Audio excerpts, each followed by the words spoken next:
world, we are being presented with many problems.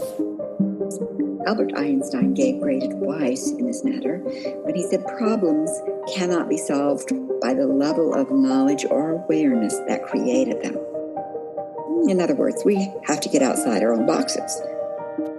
Well, a mystic sees beyond a box to what has been hidden or what has been forgotten, what is not seen. My name is Sharon Raji Maynard. It was curiosity that took me on a radical search for answers. And those answers came to me from ancient ones, those in spiritual worlds, unseen to the eye. And this knowledge foundations my podcast, A Mystic's View. Come as you are to see situations through my eyes as we sit together. Diversity, uniqueness, is a natural condition, a natural outcome within humanity. And hearing diverse ideas and thoughts expands our own capacities.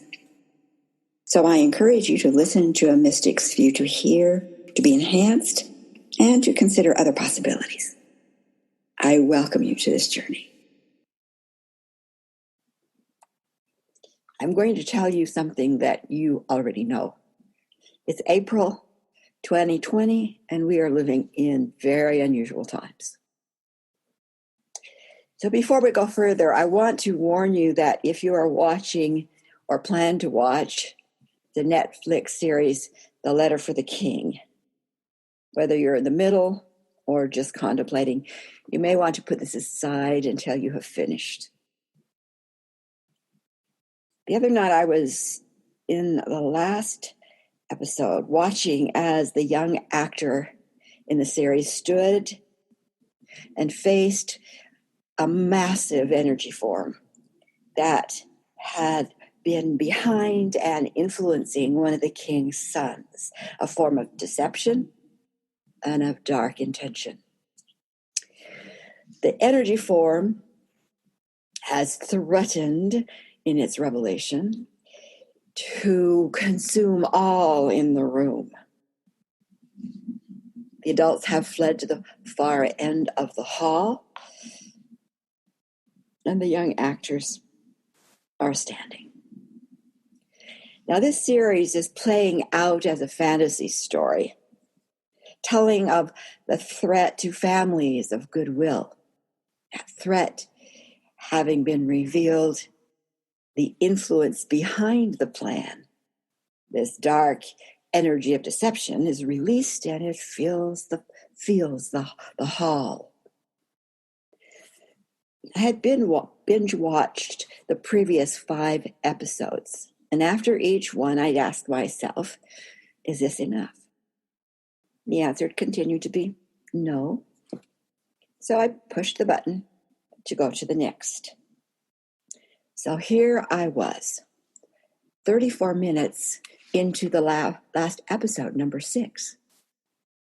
The son's motive is exposed, and the larger hidden influence is released as a dark vapor. It becomes a face glaring at all in the room. The adults leave their place to cower at the far end of the hall. And 2 young people are standing. Standing not knowing what they are to do, but standing that knowing that one is to do something to save the people. And then the actions. One spoke her truth. I'm scared. I know, was the reply, and he simply took the hand of the other. And then as I watched what unfolded, I was taken back in time in my own life, in my own experience. This young actor looked into the eyes of the raging face, held that look with presence. No challenge, no anger, no power struggle. Eyes locked. And I remembered. Then the actor looked away as the dark energy roared. And I thought and wanted to say, no, look back, look back. And the actor's head lifted and the eyes met eyes. There was no hesitancy now. And in that holding presence, constant, the form of the darkness, raging being, dissolved away. Only clear space remained. It was not might, battle, blades, just acknowledgement that the dark could not stay. It was in 1989 when I sought to know the cause, with a big C, of humanity's constant cycling in pain. What was causing this increasing and escalation of despair, disease, lack? I wanted to know in order to heal it at its beginning place. I was shown that it wasn't being done that way on the planet. I was shown that there is an energy of darkness. It is manipulating behind and hidden. I was told that this energy force of domination, greed, had no regard for human beings, and yet was on this planet. Unseen, acknowledged, unseen and unacknowledged, it was killing the very best among us, and yet wearing the clothes as if it was the king's son. I asked what I ought to do if I ever encountered one of those beings. And I was told, just look into their eyes. See the truth of who they are by looking into their eyes. My first encounter came when I was in the ceremony of an energy healing session. A woman in her 40s was on my table. She had expressed her sense of not being in control of herself lots of times. As she lay peacefully on the massage table, I tuned into the process I used, my own team in unseen worlds, all in order to identify and clear her multiple energy dimensions. Suddenly, a large being appeared at the table and glared at me. "We do not want you here," was screamed through my mind.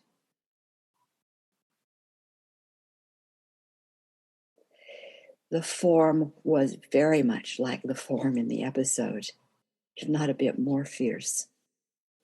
I stood and looked into the eyes as my guidance had suggested. The being writhed, trying to recreate fear, roared, and rather furious forms shifted and reshaped. I said telepathically, "You cannot stay. This body is not yours." And I held the eyes, just as in the series. And the energy form began to dissolve, particles evaporated, and were gone. Over the past 30 years, I have stood and looked into the eyes of many of the same intent, with the same result. Being a warrior to restore good is not about carrying weapons of war. It is not about proving that you are power. It is about knowing the sensations, the feelings, the actions that tell you these are off. It could bring entrapment, death, but they are off. It is knowing that there are influences holding the agendas for parasitic domination. And it is knowing that souls in female bodies stepping back to their assignment to look into the eyes of any form and say, "You cannot stay," until the dark intent within the form dissolves itself. We are living in times when we are seeing these forms of dark desires, malicious intent, and what some of us have thought was stupid, short-sighted actions. I'm here to tell you that you are seeing influences that will continue to destroy life as we want it to be, unless you realize that you must look into the eyes. Look into the eyes and say, you have no power to be here. You have no right to entrap people in lockdown, to destroy connections, to destroy incomes, to eliminate businesses, to endanger our healthcare workers. You have no authority to take away our voices through voting fraud. We see the influence, the agendas behind what we had thought were uninformed leaders. This influence has no right to be on or within our homes, our earth, our systems, our structures.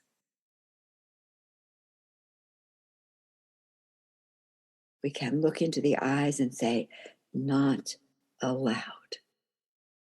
And hold that decree until all such influences of darkness dissolve and are blown away. Then we can really breathe clean air, can really flow freely, can finally create cultures that bring good and benefit to all life. That series was a depiction of what is really going on. It is not a fantasy of what could be. Look into the eyes. Join me. I'm doing it all the time. Blessings.